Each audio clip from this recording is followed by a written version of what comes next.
إن الحمد لله نحمده ونستعينه من يهدي الله فلا مضل له ومن يضلل فلا هادي له وأشهد أن لا إله إلا الله وحده لا شريك له وأن محمدا عبده ورسوله صلى الله عليه وعلى آله وسلم أما بعد فنبدأ إن شاء الله. Et nous allons prendre ce verset من شر الوسواس الخناس qui est dans sourate An-Nas, la dernière sourate du Coran. Donc أعوذ برب الناس ملك الناس إله الناس من شر الوسواس, donc on prend protection auprès d'Allah, etc. Et on a ce verset min contre quoi on prend protection auprès d'Allah dans cette sourate min sharril waswasil khannas, contre min, ici on va dire contre shar, le shar, contre le mal. Al-waswas, à la wazn fa'lal, c'est du verbe waswasa yuwaswisu. Waswasatan, le masdar c'est waswasatan, et l'autre masdar c'est wiswasan, oui, wiswasan, comme zalzala, zalzalatan, zilzalan. Et zilzal, le masdar, il est notamment dans la sourate zalzala. Là, c'est pas wiswas, c'est waswas. Waswas, c'est considéré comme un ism al-mubalagha. C'est comme un ism fa'il, mais qui fait plus, qui fait plus que en faire simplement que de temps en temps. C'est quelque chose, donc ici quelqu'un, bien sûr c'est le shaitan, c'est un des noms du shaitan, qui fait beaucoup, qui fait toujours du waswas. Le ism fa'il de waswasa, c'est, le mandi c'est waswasa, le mot derrière yuwaswisu, donc muwaswis. Ism fa'il c'est muwaswis, quelqu'un qui va dire il est muwaswis, c'est-à-dire qu'il fait du waswas de temps en temps. Celui qui en fait toujours beaucoup, on va dire waswas. Donc celui qui fait beaucoup de waswas. De waswasa. Je dois savoir, bien sûr, ce que c'est que faire le verbe waswasa, yuwaswisu, waswasatan et waswas, asan. C'est le fait de souffler des mauvaises pensées. Al-Khannas. Al-Khannas, à la forme, à la wazn fa'al. Ça aussi, ça s'appelle des amthilatul mubalagha. Il fait partie des ce qu'on appelle amthilatul mubalagha, ism mubalagha, c'est-à-dire qui fait beaucoup, le fait de faire beaucoup. À la base, c'est khanis. Du verbe khanas, c'est-à-dire le verbe Ibn Abbas, radiyallahu anhuma, qu'on va y venir pour l'explication de ce verset. Il utilise le verbe khanasa. Vous voyez, al-khannas, le verbe khanasa. Le ism fa'il de khanasa, c'est khanisun. Khanisun, comme je l'ai marqué ici, vous marquez écrit ici, vous pouvez regarder dans les dictionnaires, c'est ta'akhara.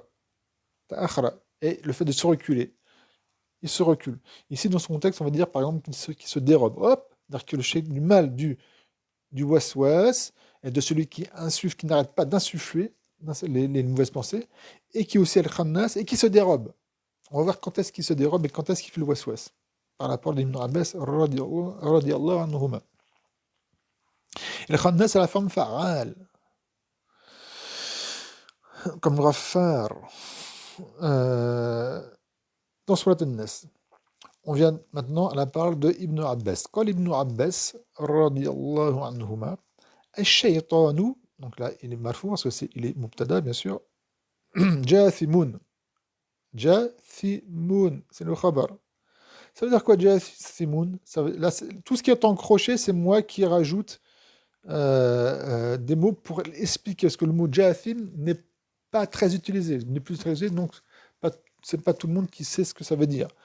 D'accord? Ça veut dire la shikun.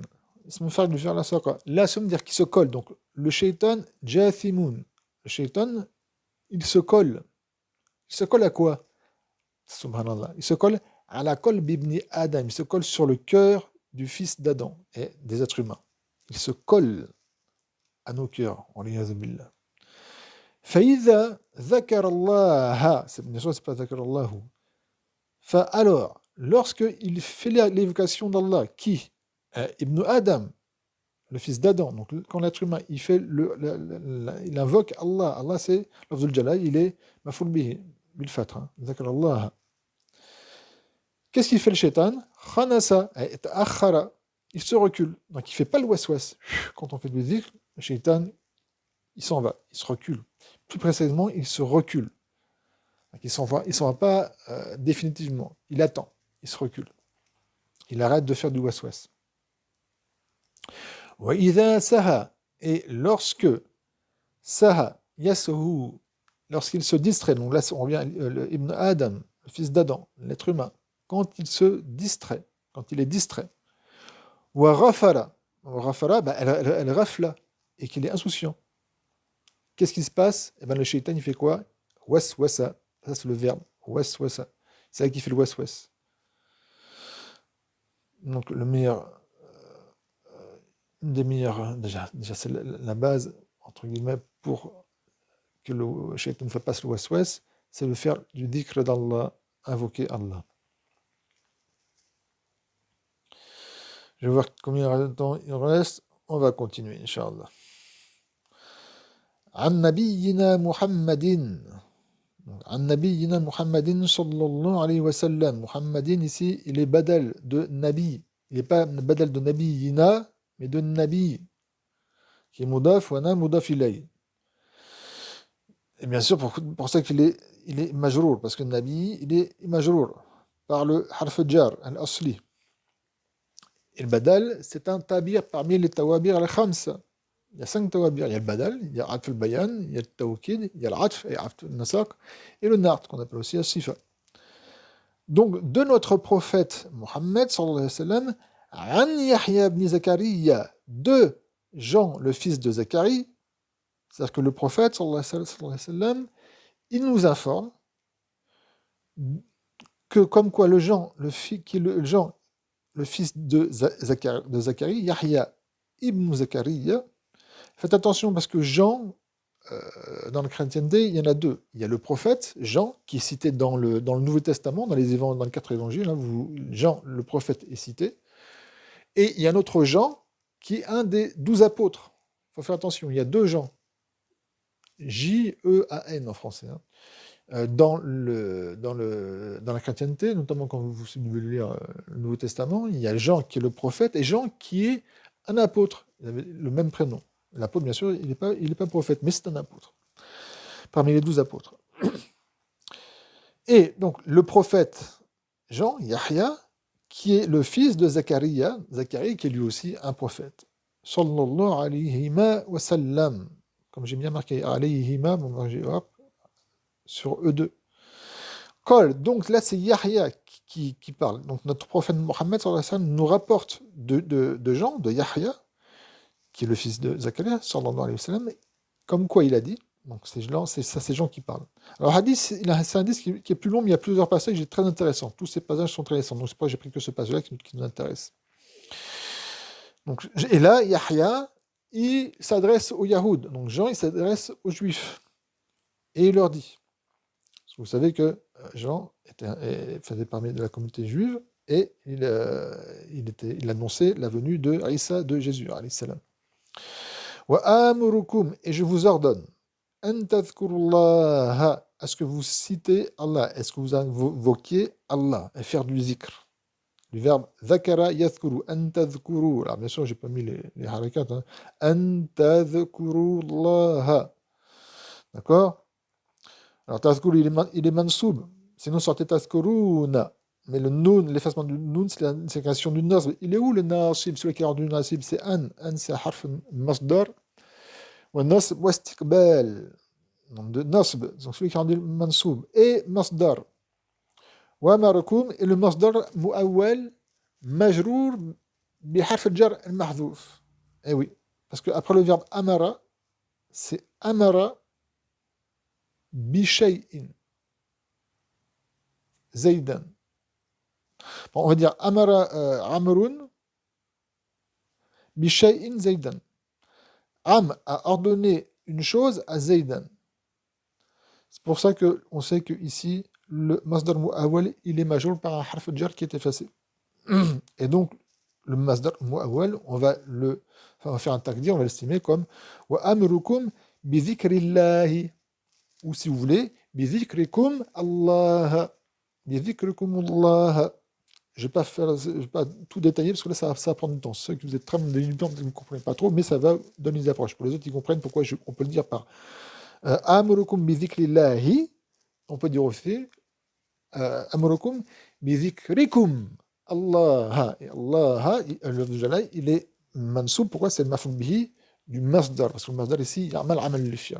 Bon, je ne vais pas donner toutes un cours sur les 7 al-asma sab'a allati ta'mal al-fi'l, les 7 asma non, qui font l'action du verbe, donc qui vont avoir un marfou, un fa'il ou autre, on a oublié le fa'il.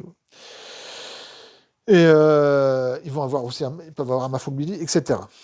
Je ne vais pas faire ça maintenant, sinon ça prend trop de temps. Ensuite, donc, hop, ce qui m'intéresse, c'est le sens. Et je, donc, Yahya, il s'adressait à la communauté juive. Et je vous ordonne d'invoquer Allah. Excusez-moi. Car certes, l'exemple de ceci. Kamathali rajulin. Mathali mudaf. Bien sûr, il est majour par le kaf. Et rajulin mudaf ilay. Donc on dit Kamathali rajulin. Kamathir, qui est comme un homme. Kharaj al-adoу fi ithrihi.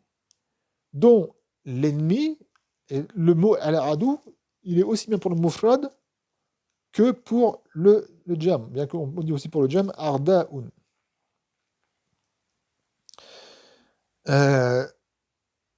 Et là, on va voir que ici c'est le pluriel qui est voulu, parce qu'après il y a marqué minhum. Hum, c'est le jam, hein, d'accord, jam mudhakkar. Donc, et comme l'exemple d'un homme, kharaj al-adoou fi ithrihi, dont les ennemis sont sortis à sa suite, à sa poursuite, on va dire. Fi ithrihi, c'est ce qui vient après. Donc là, pour que ça fasse joli, on va dire à sa poursuite, à sa suite. Comment? Sira'an, en se dépêchant. Donc les ennemis, en plus, ils se dépêchent. Hatta idha ata, jusqu'à ce qu'il arrive. Qui il arrive? Là, c'est l'homme qui se fait poursuivre par ses ennemis. Il arrive à quoi? À la hisnin hashinin, jusqu'à une fortification fortifiée. Hisn, vous devez connaître Hisn Muslim, qui est traduit généralement par la citadelle du musulman, qui est un petit livre d'invocation, très bien fait, qui est devenu, qui est contemporain, hein, qui est devenu, on peut dire, une référence maintenant, qu'on le veuille ou pas. Et ça s'appelle en arabe Hisnu al-Muslimi, Hisnu al-Muslim, la citadelle du musulman. Pourquoi il a appelé son Vous allez deviner maintenant pourquoi, si vous ne saviez pas avant. Il a appelé celui qui a écrit ceci, c'est Al Qahtani, qui est décédé, rahimahullah. Il a donné le titre de son recueil d'invocation, Hisnu al-Muslim, la citadelle du musulman. Vous voyez, vous avez compris, c'est par rapport à ce hadith-là qu'il a appelé son recueil de dhikr, de athkar, de dhikr athkar, parce que par rapport à ça c'est une forteresse. Contre qui? Contre les shaytans, vous l'avez deviné.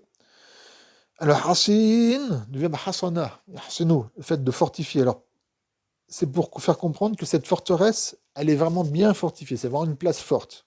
C'est pas une simple forteresse, une forteresse qui a été renforcée dans sa fortification. D'accord? Hisnin hasin. Donc, cet homme qui se fait poursuivre par ses ennemis, hop, il arrive dans une forteresse, et qui en plus qui est bien fortifiée, donc imprenable. فَأَحْرَزَ نَفْسَهُ مِنْهُمْ. Alors, il s'est préservé lui-même d'eux, dans cette forteresse imprenable. Ensuite, Yahya dit كَذَلِكَ الْعَبْدُ, de même l'esclave, l'être humain. لَا يُحْرِزُ نَفْسَهُ مِنَ الشَّيْطَانِ, il ne se préserve pas, il ne se protège pas du shaitan, إِلَّا بِذِكْرِ اللَّهِ, sauf par l'invocation d'Allah. Voilà, c'est la fin du hadith. Ce hadith, هذا الحديث رواه الترمذي وقال حسن صحيح. Donc il est apporté par Tirmidhi et il a dit que ce hadith était Hasan Sahih, donc il est bon, authentique. Il est aussi rapporté par Ahmadu, par Ahmed, fi Musnadihi, ainsi que Ibn Hibban, non mais la sarf, Hibban, fi Sahih, dans son Sahih, donc Ibn Hibban a déclaré qu'il était Sahih, ainsi que Ibn Khuzaymata, fi Sahih, bien sûr, même non mais la sarf, dans son Sahih. Alors attention, le Sahih de Ibn Hibban et le Sahih de Ibn Khuzayma, ça n'a pas du tout la même valeur que le Sahih de Muslim et Al-Bukhari, d'accord? D'ailleurs, certains chouyours disent qu'il ne faut pas dire Sahib ibn Habban, il ne faut pas dire non plus Sahib ibn Khuzayma. D'autres disent non, on peut le dire, c'est pas de problème. On sait très bien que c'est pas du tout la même valeur, qu'ils ne sont pas du tout au même niveau que le Sahih Bukhari et Muslim. Et parce que c'est eux-mêmes qui vont appeler leur livre comme ça. Et quand vous allez acheter un livre, ce livre-là, il s'appelle Sahih ibn Hibban et Sahih ibn Khuzayma, parce qu'ils se sont, eux deux, astreints à mettre dans ce livre-là, ils ont d'autres livres, mais dans ce livre spécifique, tout ce que des hadiths que eux-mêmes voient qui est sahih. Par contre, d'autres ne peuvent pas être en accord. Donc quand on dit ça dans le sahih de Ibn Habban, ça veut dire que Ibn Habban a dit que ce hadith était sahih. Mais c'est pas du tout au niveau de Bukhari et du Sahih Bukhari et du Sahih Muslim, d'accord? Ça, c'est clair. Il n'y a pas de divergence entre le ulama sur ça. Et comme ils sont plus mutasahil, plus facile à rendre un hadith sahih que le Bukhari Muslim, on comprend qu'il y a dedans des hadiths qui sont d'arif. Il y en a plusieurs. Hein. Ensuite, ce hadith est aussi rapporté par Al-Hakim, et Al-Hakim a dit qu'il était sahih. A dit aussi que ce hadith est sahih al-Dhahabi, Ibn al-Arabi, ainsi que Ibn al-Qayyim, Ahmed Shakir, c'est un contemporain, Ahmed Shakir. Al-Albani aussi a dit qu'il est sahih, c'est un contemporain. Al-Wadiri, Muqbil al-Wadiri, c'est un contemporain. Et le dernier contemporain, c'est Shu'aib ibn Arnaout. Ils sont tous décédés, hein, même les contemporains. Zikrullah, c'est quoi le Zikrullah? L'invocation d'Allah, c'est un Hisnun. Alors, il y a une suite, je n'ai pas fait un profito parce que c'est juste la fin de la phrase, c'est Hisnun mina shaitan, c'est une forteresse contre le shaitan. Donc le Zikrullah, il a plusieurs bénéfices. Un de ces bénéfices, c'est que c'est une forteresse contre le shaitan. ولله الحمد سبحانك اللهم وبحمدك لا إله إلا أنت أستغفرك وأتوب إليك